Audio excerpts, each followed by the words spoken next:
Namaste boys, this is your PK. Day 31 of learning Python.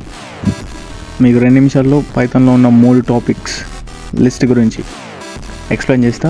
అకౌంట్ని follow are subscribe చేసి పెట్టుకోండి, మీకే ఈ వీడియో ఎప్పుడన్నా ఉపయోగపడుతుంది. Membership check. So membership check అనేది మనం స్ట్రింగ్స్ ద్వారా ఎప్పుడో చూసినాం. ఒకవేళ చూడకపోతే వెళ్ళి ఒకసారి చెక్ చేయండి, మీకు ఈజీగా అర్థమవుతుంది ఈ టాపిక్. సో ఏం లేదు, మెంబర్షిప్ చెక్ ఇన్ అన్ ఆపరేటర్ ఎట్లా పనిచేస్తుందంటే, మనం ఇచ్చిన వాల్యూ లిస్ట్లో ఉందా లేదా, ఉంటే ట్రూ ఇస్తుంది, లేదంటే ఫాల్స్ ఇస్తుంది. సింపుల్. మీరు ఇక్కడ అవుట్పుట్ చూస్తే ట్రూ అనే బూలియన్ వాల్యూ ఉంది కాబట్టి మనకు అవుట్పుట్ అనేది ట్రూ అని ఇస్తుంది. సో అవుట్పుట్ చూస్తే ట్రూ.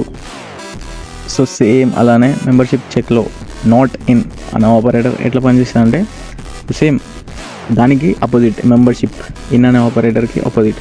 ఒకవేళ అది ఉంటే ట్రూ ఇస్తుంది, ఇది లేకపోతే ట్రూ ఇస్తుంది. ఫర్ ఎగ్జాంపుల్ ఇక్కడ స్ట్రింగ్ అనేది ఉన్నది, స్ట్రింగ్ నాట్ ఇన్ ఏ అని ఉన్నది అంటే మనకు లేదు కాబట్టి అవుట్పుట్ అనేది ట్రూ ఇస్తుంది. సో మీ ఇక్కడ అవుట్పుట్ చూస్తే ట్రూ. సింపుల్. ఇక్కడ స్ట్రింగ్ ఇది nothing but 6. So step indexing ఎలానో నెగిటివ్ స్టెప్ ఇండెక్సింగ్ కూడా అలానే.